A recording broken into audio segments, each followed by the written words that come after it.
Assalamualaikum warahmatullahi wabarakatuh. Perkenalkan, kami dari kelompok 5 akan mempresentasikan mengenai teori disiplin asertif. Sebelum itu kami akan memperkenalkan diri terlebih dahulu. Perkenalkan, nama saya Muhammad Fauzan Mukhlis. Saya Izzat Muskiramid. Saya Maria Yulfa. Saya Rizfa Cahayani Kasim. Saya Nur Aini. Berikut adalah videonya. Sebelum kita membahas mengenai teori disiplin asertif, ada baiknya kita mengetahui apa sih disiplin itu. Nah, disiplin berasal dari kata yang sama dengan disciple, yang artinya seseorang yang belajar dari atau secara sukarela mengikuti seorang pemimpin.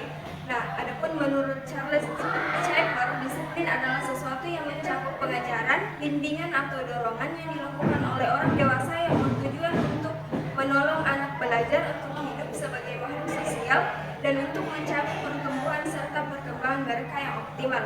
Oleh karena itu, dalam mengajarkan disiplin, sebaiknya tidak ada paksaan dari orang tua atau guru sebagai pemimpin, sehingga anak atau siswa akan berdisiplin karena adanya kesadaran diri dalam diri anak itu sendiri, bukan paksaan. Di sini saya akan menjelaskan mengenai teori asertif. Teori asertif adalah sikap atau perilaku yang menunjukkan kemampuan untuk berkomunikasi dengan jujur, tegas, dan lugas tanpa merugikan hak orang lain. Sikap ini juga disebut dengan ketegasan.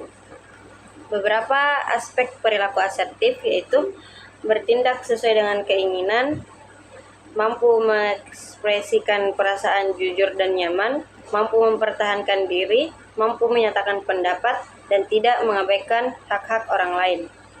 Sikap asertif memiliki beberapa manfaat, diantaranya membangun komunikasi yang efektif, meningkatkan kesejahteraan psikologis, membentuk hubungan interpersonal yang sehat, mengatasi konflik secara konstruktif, dan mencapai kesepakatan yang saling menguntungkan. Bagaimana kita dapat memastikan aturan di kelas dapat ditegakkan dengan tegas namun adil? Dalam menegakkan aturan kelas, ketegasan dan keadilan harus berjalan seimbang sehingga guru yang menggunakan pendekatan disiplin asertif ini akan menyatakan harapan secara jelas dan konsisten kepada siswa. Salah satu cara untuk memastikan aturan ditegakkan dengan tegas namun adil adalah dengan mengkomunikasikan aturan sejak awal tahun ajaran, melibatkan siswa dalam pembentukan aturan tersebut dan menjelaskan konsekuensi yang akan diterima apabila ada pelanggaran. Kemudian keadilan dalam konteks ini berarti memberikan contoh konsekuensi yang konsisten bagi setiap pelanggaran tanpa adanya perlakuan khusus kepada yang dapat menimbulkan ketidakadilan. Selain itu, guru juga harus peka terhadap kondisi individu setiap peserta didiknya dan mempertimbangkan alasan di balik pelanggaran aturan agar setiap tindakan disipliner sesuai dengan konteks yang terjadi. Contoh kasusnya, sebagai seorang guru, kita dapat memulai tahun ajaran dengan menetapkan aturan-aturan di dalam kelas yang jelas dan melibatkan siswa dalam proses tersebut, sehingga mereka merasa memiliki aturan tersebut yang akan berkomunikasi secara terbuka mengenai konsekuensi jika aturan dilanggar. Tetapi kita juga dapat berusaha memahami konteks atau alasan di balik pelanggaran sebelum memberikan sanksi. Dengan pendekatan ini, kita dapat menegakkan aturan secara konsisten namun tetap mempertimbangkan situasi individu siswa untuk menjaga rasa keadilan. Bagaimana Anda mendukung siswa secara emosional sambil tetap menjaga keteraturan dengan pendekatan disiplin asertif? Mendukung siswa secara emosional dalam pendekatan disiplin ini berarti menjaga keseimbangan antara disiplin dan empati. Meskipun aturan harus ditegakkan, penting juga bagi guru untuk tetap mendukung kebutuhan emosional siswa agar mereka merasa dihargai dan dipahami. Salah satu cara mendukung siswa secara emosional adalah dengan memberikan umpan balik yang konstruktif saat aturan dilanggar.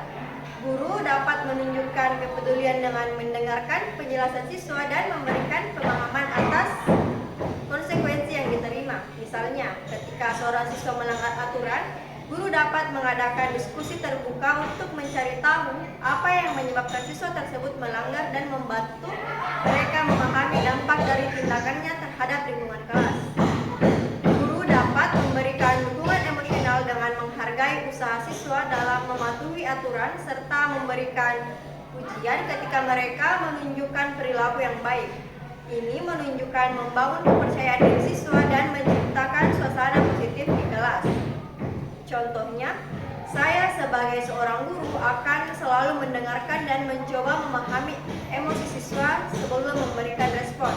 Jika ada masalah yang muncul, saya berbicara secara individu dengan siswa untuk mengeksplorasi apa yang mereka rasakan. Dengan pendekatan ini, saya tetap memberikan batasan yang jelas dan konsekuensi jika aturan tersebut dilanggar. Namun sambil tetap menunjukkan empati dan memberikan dukungan emosional, hal ini memungkinkan saya untuk menjaga keseimbangan antara dukungan emosional dan peraturan kelas. Bagaimana Anda mengatasi situasi di mana siswa secara konsisten melanggar aturan kelas meskipun sudah ada konsekuensi yang jelas? Nah, situasi di mana siswa secara konsisten melanggar aturan meskipun sudah ada konsekuensi yang jelas memerlukan pendekatan yang lebih mendalam. Nah, dalam kasus ini, guru perlu mencari akar masalah yang mungkin berkontribusi pada perilaku tersebut. Nah, ada beberapa siswa yang mungkin melanggar aturan karena adanya masalah emosional, akademis, ataupun sosial yang tidak teridentifikasi. Kemudian, guru dapat melakukan evaluasi menyeluruh, melibatkan konselor sekolah, dan bekerja sama dengan orang tua murid untuk mencari solusi yang lebih tepat. Nah, selain itu, penting bagi guru untuk tetap konsisten dan memberikan konsekuensi. Nah, sambil tetap menunjukkan kepedulian dan dukungan bagi siswa yang mengalami kesulitan. Nah, ada strategi lain yang dapat digunakan adalah pendekatan restoratif.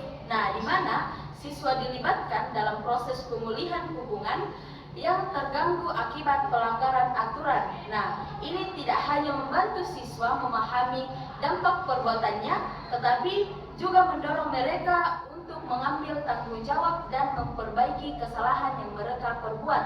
Nah, adapun contoh dari masalah ini yaitu jika ada siswa yang terus melanggar aturan, maka saya sebagai seorang guru akan mengadakan pertemuan individu untuk mencari tahu apa alasan dibalik mereka melakukan perilaku tersebut. Kemudian, ketika saya juga bisa bekerja sama dengan orang tua, murid, atau wali untuk memahami lebih dalam apa kondisi yang dialami siswa tersebut. Nah, jika perlu, saya akan menyesuaikan konsekuensi dan memberikan dukungan tambahan seperti konseling atau program intervensi. Dengan begitu, saya memastikan bahwa siswa mendapatkan bantuan yang mereka butuhkan sambil tetap menjaga integritas antar kelas.